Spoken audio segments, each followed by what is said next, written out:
உங்கள் கொடிக்கம்பம் ஜோதிட வழங்கும் நெத்திலி ஜோதிடம். ஒருவன் ஜாதகத்தில் லக்கணத்திற்கு 2ஆம் அதிபதியும் பலமற்ற குரு பகவானும் சுக்கிரனும் இணைந்து லக்கணத்திற்கு 1, 4, 7, 10 அமர்ந்துவிட்டால்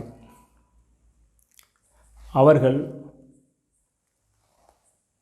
வாதம் புரிவதில் வல்லவர்கள். அவருடைய பேச்சில் தெளிவிருக்கும், கருத்தில் ஞானம் இருக்கும், தீர்ப்பில் உறுதி இருக்கும். அவர்கள் சத்தியத்தின் குழந்தைகளாக இருந்து தீர்ப்பு வழங்குவதில் வல்லவர்களாக இருப்பார்கள்.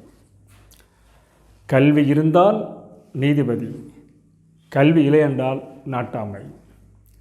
அதே நேரத்தில் லக்கணாதிபதி பலம் பெற்றுவிட்டால் அவர்கள் நிச்சயமாக தீர்ப்பு சொல்லும் தகுதி பெற்றவரே.